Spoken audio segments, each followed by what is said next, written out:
ఒకప్పుడు ఐసు బండి వేసుకొని మరి జీవనం సాగిస్తూ తన కుటుంబాన్ని మరి పోషించుకుంటున్న మరి సాయి గాథ మరొకసారి మరి సీఎం జగన్మోహన్ రెడ్డి కాన్వాయ్కి వచ్చిందని చెప్పాలి. ఎందుకనంటే ఆ రోజు ఐసు బండి వేసుకుంటూ ఒక భార్య, ఒక కుమార్తె, ఒక కొడుకు, వీరు ముగ్గురిని పెంచుకుంటూ జీవనం కొనసాగిస్తున్న ఆయన ఒకానొక సందర్భంలో మరి ఆ గాజువాక ప్రాంతంలో ప్రయాణం చేసి వెళ్తుండగా ఆటో యాక్సిడెంట్కి గురై తన నడుముని మరి కోల్పోయాడు. ఈరోజు మరి ఆయన ఒక అడుగు తీసి అడుగు వేయలేడు. మరొక విషయం ఏంటంటే ఏ పని కూడా చేసుకున్న పరిస్థితిలో మరి భార్య నా భర్త ఇలాగ అయిపోయాడు ఏంటని చెప్పి ఆలోచనతో మరి భిక్షాటన చేయడం తప్ప వేరే దిక్కు లేక మరి భిక్షాటనకు మొదలు పెట్టింది.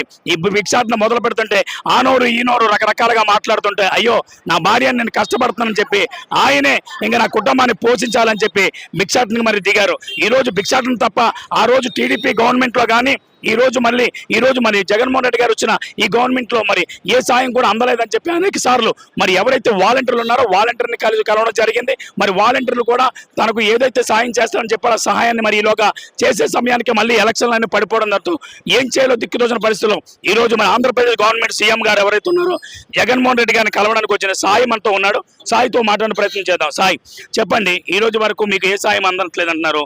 ఈ రోజు మరి జగన్మోహన్ రెడ్డి గారు పిఏ గారు స్వయంగా ఆయనే వచ్చి మీకు సాయం కోసం చెప్పారు. ఏం చెప్పారు, మీ ఆలోచన? నమస్కారం సార్, నా పేరు నాథ్ సాయి కుమార్. విశాఖపట్నం జిల్లా పెందుర్తి మండలంలో ఐస్ క్రీమ్ అండి వేసుకు బతికేవాడిని.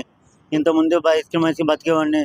8 సంవత్సరాల ముందు ఆటో యాక్సిడెంట్లో నాకు వెన్నుపూస విరిగిపోయి నరాలు కట్ అయిపోవడంతో నేను ఇప్పుడు భిక్షాటన చేసుకుని బతుకుతున్నాను. నా భార్య పిల్లల గురించి రోజు భిక్షాటన చేసుకుంటే నన్ను అందరూ కూడా కాలేజీ బాగుందని అటకరించిన తప్పించి ఒక రూపాయి సాయం చేసిన వారు ఎవరు ముందుకు రాలేదు. ఎంతమంది ఎంపీలు తిరిగి ఎమ్మెల్యేలు తిరిగిన పట్టించుకోవడం లేదు. నాకు సీఎం జగన్మోహన్ రెడ్డికి ఆఖరికి విజయవాడ బ్యానర్ కట్టించుకొని విజయవాడ వెళ్తే అక్కడ టోల్ గడి దగ్గర పోలీసు వాళ్ళు కొట్టేశారు నన్ను. నువ్వు మరి కృష్ణ దాటే వరకు నువ్వు వెళ్తావా వెళ్ళవని వెనకాల తరుగు కొట్టారు. నాకు దయచేసి నాకు సీఎం జగన్మోహన్ రెడ్డి గారికి వార్త అందిస్తారు. మరొక నాకు ఇల్లు లేదు, వాకలు లేదు, నాకు నీడపట్టినట్టు ఉండ, నా పిల్లలకి ఏది లేదు. నాకు దయచేసి సాయం చేస్తారా మరి కోరుకున్నాను. ఏది నాకు ఏ సాయం చేస్తున్నా పిల్లలకి ఆదాయం ఉంటుంది చూస్తున్నాను సార్. మీకు అందరు కుక్క కాళ్ళు పట్టుకుంటారు, నాకు అందరూ కలిపి నాకు సాయం చేస్తారా మరి కోరుకుంటున్నాను. చెప్పండి, అంటే గడిచిన కాలంలో మీరు విశాఖపట్నంలోనే ఉన్నారు. మరి 4 సంవత్సరాల్లో మరి సీఎం జగన్మోహన్ రెడ్డి గారి గవర్నమెంట్ లో మీరు ఎప్పుడు కూడా అధికారులు కానీ వాలంటీర్లు కానీ లేకపోతే లోకల్ ఎమ్మెల్యేని కలిసారా?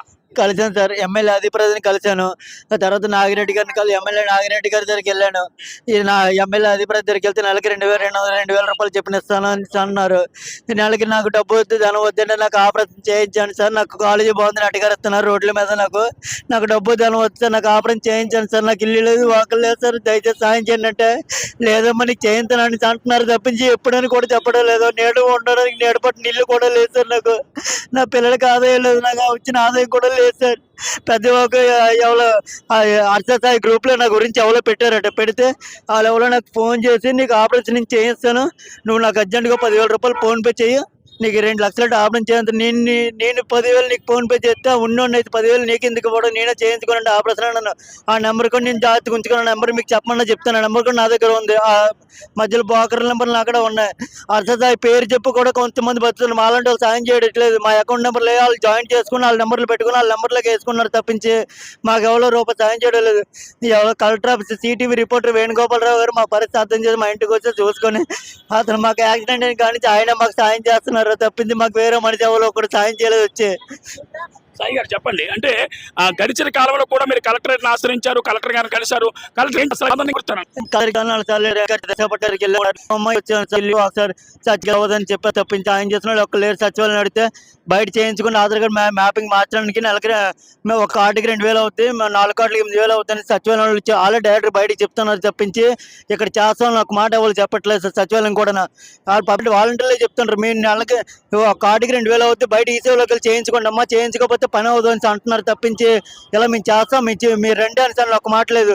నా కూతురు అంగన్వాడీలో చేర్చుకోవడానికి అమ్మాయిలుగా అంగన్వాడీలో నా కూతురు జాయిన్ చేసుకుని హ్యాండిక్యాప్ అమ్మ నడివిరిపోయింది. నాకు భిక్షాటన చేసుకుంటే నా భార్య నా వెనకాల ఉండకపోతే నాకు పని అవుదమ్మా, నాకు ఎవరు సాయం చేసిన లేరు, నా కూతుర్ని స్కూల్లో జాయిన్ చేస్తామంటే మంగళపాలెం దుబ్బడిదారు మంగళపాలెం టీచరును ఎవరో ఆయమ్మ ఇద్దరు కలిపి నీ కూతురు వస్తే ఉన్ని పిల్లలు పాడైపోతారని అంటున్నారండి తప్పించి అలా నేను సాయం చేసుకుంటాను రెండమ్మ అని ఒక మాట అనట్లేదు సార్. ఏమంటే నీ కూతురు వస్తే మా పిల్లలు పాడైపోతారని, నా కూతురులో ఉండేదేంటి వాళ్ళ పిల్లల్లో ఉండేది సార్, తేడా వేయటం సార్. నా పిల్లలు చదువుకుంటే బాగుపడుతుంది, అలాగా ఇలా భిక్షణ చేసుకునకూడదు నేను ఆలోచించుకుంటుంటే ఉన్న వాళ్ళందరూ చూస్తే డబ్బు ధనవంతులు చాలా అడిగారు. తెలిసేపు నాకు చూసిన ఒక లేదు సార్, ఎన్నిసార్లు వెళ్ళలేదు సార్. మంగళపల్ల అంగన్వాడీ టీచర్ మేడం ఇక్కడ నీ కూతురు చదువు ఇక్కడ అవదాం, పిల్లలు పాడైపోతారు, మీరు సైడ్ బయటకు వెళ్ళిపోవడం తప్పి ఇలాగని ఇది అవట్లేదు. ఉండేదంటే వాళ్ళ కూతురు లేనిదే సార్. రైట్ అండి, చెప్పండి. అంటే గడిచిన 8 సంవత్సరాల కింద మీకు ఈ యాక్సిడెంట్ జరిగిందని చెప్పారు. అంటే అప్పుడు టీడీపీ గవర్నమెంట్ ఉంది, మరి టీడీపీ గవర్నమెంట్ లో కూడా మిమ్మల్ని ఎవరు పట్టించుకోలేదా? పట్టించుకోలేదు సార్, ఎందుకంటే ఈ జగన్ మాట అనట్లేదు సార్. నాకు తెలుగుదేశం పార్టీ కూడా నాకు ఎవరు కూడా సాయం చేయలేదు సార్. ఎందుకంటే కాకపోతే 5 రూపాయలు భోజనం అంటే 3 పూటలు భోజనం అంటే 5 రూపాయలు భోజనానికి వెళ్ళి నా భార్య పిల్లలు తినేవాళ్ళు. ఆ మాట నిజమే. నా భార్య పిల్లలు ఉండడం లేకపోతే సరే ఎవరికి 5 రూపాయలు అడుక్కొని వెళ్ళి భోజనం చేసి తినేవాళ్ళు. పెందుతు సచివాలయంలోకి వెళ్ళి పోయినవాళ్ళు. అంతే మటుకు నాకు ఎవరు రూపొచ్చిన లేరు సార్. అలాగే పెందుతు ఐస్ ఫ్యాక్టరీ శ్రీను గారు, అతను కాళ్ళకి దండం పెట్టాలి. ఇప్పుడు 1,50,000 నాకు అప్పు ఇచ్చారు. ఆయన అప్పు ఇచ్చి కూడా నా చెల్లి పెళ్లికి అప్పు ఇచ్చారు. ఆయన ఈ పరిస్థితిలో ఉండని చెప్పేసి అడగ మానేశారు, భార్య భర్తలు ఇద్దరు కలిపి. ఇంకా నాకు వెండి పసలు 10 రూపాయలు పైకి లేసే వరకు నాకు సాయం చేశారు. అతను అరుగు నుంచి ఉడుమాసం తెచ్చి ఇవన్నీ చేసి నాకు 3 పూటలు తిండి పెట్టి అన్ని పైకి లేపారు. నన్ను అతనే లేపారు, ఆళ్ళ శ్రీనివాసరావు. రైట్ సాయి, చెప్పండి. అంటే ప్రతి 50 ఏళ్ళకి ఒక వాలంటీర్ పనిచేస్తున్నారు, అవునా? ప్రతి ఒక్క 150 ఏళ్ళకి ఒక అడ్మిన్ పనిచేస్తున్నారు. మరి వాలంటీర్ వ్యవస్థ ఎంత చక్కగా పనిచేస్తున్నప్పుడు కూడా మీకు సాయం మరి మీకు ఇప్పటి వరకు పెన్షన్ ఏమైనా ఇస్తున్నారా లేదా? లేదు సార్, అప్పటి నుంచి ఇప్పుడు పెన్షన్ లేదు సార్. పెన్షన్ లేదనేసి ఎమ్మెల్యే అధిప్రతి కలిసాను సార్. కలిసి అతను అన్నారు పెన్షన్ దేనికి రావడం అన్నారు సార్. పెన్షన్ నాకు ఏ కాగితాలు లేవు సార్. నా కాగితాలన్నీ ఆనందరావు లాయర్ దగ్గర ఉండిపోయి సార్. నా కాగితాలు ఇవ్వటం ఇమ్మంటే ఇవ్వట్లేదు. ఇప్పుడు వచ్చి అనకాపల్లి లాయర్ సార్ ఇవ్వట్లేదు సార్ అంటే అతను కేహెచ్ ఫోన్ చేస్తే నువ్వు వెళ్ళమని అంటే వెళ్ళాను సార్. కేహెచ్కి వెళ్తే అక్కడ డాక్టర్ గారితో మాట్లాడి అతను నాకు సదన్ సర్టిఫికేట్ చేయించారు. చేయించిన తర్వాత 1 నెలలో పెన్షన్ పెట్టారు. అతను 7 నెలల 8 నెలల పెన్షన్ వస్తుందమ్మా అని అన్నారు. అంతే తప్పింది ఇప్పుడు పెన్షన్ లేదు సార్. సరే, మీకు కలిసి ఉండడానికి ఇల్లేనా ఉందా? లేదు సార్, ఇల్లు లేదు, ఒకరు లేదు సార్. ఇల్లు లేదు సార్.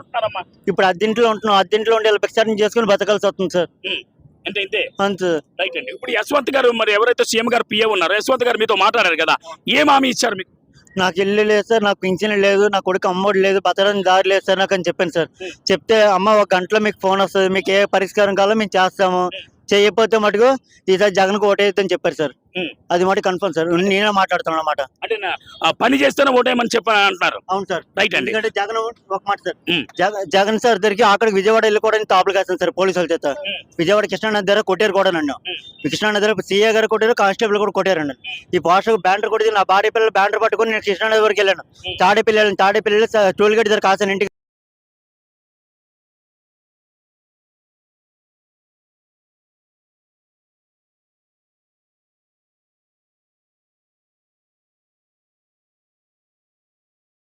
దారిలో కాసాను సార్. నా పరిస్థితి ఎలా ఉంది, ఇక్కడ వైద్యం నుంచి వచ్చాను, నాకు అక్కడ ఎవరు పట్టించుకోలేదంటే మీ ఎమ్మెల్యే లెటర్ కావాలని ఎమ్మెల్యే పట్టించుకోలేదు కాబట్టి ఇక్కడ చూసి పిఎన్ పంపించారు కదా, మరి అంటే దానికి మీరు ఏం చెప్తారు? సార్ పంపించారు సార్, అవుతుందని చెప్పారు సార్. మీకు ఒక గంట గడియలో మీకు అవుతుందమ్మా, 1 గంటలో మీకు ఫోన్ చేస్తాము, మీకు ఏ పరిస్థితి మీకు ఫోన్లో చెప్పండి అని చెప్పారు సార్. రైట్ అండి. సాయి గారు చెప్పండి, ఫైనల్ గా అంటే మీ కుటుంబాన్ని, మీ భార్య 2 బిడ్డలను పెంచడానికి అంటే మీకు ఎటువంటి సాయం సీఎం గారు చేస్తే సరిపోతుంది? నాకు ఏటి వద్దు సార్, నేను ఒక ఇల్లు అడుగుతున్నాను సార్. మాకు బతకడానికి దారి ఉంటే చాలు. మాకు నాలాంటి, నేను ఒక్కనే కాదు సార్, నాలాంటి హ్యాండిక్యాపర్లు పెన్షన్ లేని వాళ్ళు దువ్వాల్లో ఉన్నారు. 5-6 కుటుంబాలు ఉన్నాయి పెన్షన్, భార్య భర్తలు పెన్షన్ లేని ఉన్నారు. ఎక్కడెక్కడ ఉన్నారు. అలాంటి వాళ్ళు సాయం చేస్తారు. మరి సీఎం జగన్ కోరుకున్నాను సార్. పరిస్థితి అయితే ఇది కీర్తి. ఎందుకనంటే ఈ రోజు మరి సీఎం జగన్మోహన్ రెడ్డి గారికి తన కాన్వాయ్తో ఏదైతే మరి ఎన్ఏడి ప్రాంతానికి వచ్చారో, మరి ఎక్కడో దువ్వాడలో ఉంటున్న సాయి గత 8 సంవత్సరాల కిందట తన ఎవరైతే పిఏ ఉన్నారో ఆ యశ్వంత్ గారిని మరొక పిఏని పంపించి తనకు సాయం చేస్తానని మాట ఇచ్చారు. ఏదేమైనప్పటికీ కూడా మరి సాయికి న్యాయం జరుగుతుందని చెప్పాలి. ఎందుకంటే ఇప్పటి వరకు సరైన గృహం లేదు, సరైన పెన్షన్ లేదు. ఏదేమైనప్పటికీ కూడా వారికి మరి సరైన సహాయం అందాలని సిటీవీ కోరుకుంటుంది. వీడియో జర్నలిస్ట్ కీర్తితో సిటీవీ న్యూస్ వైజాగ్ వేణుగోపాల్.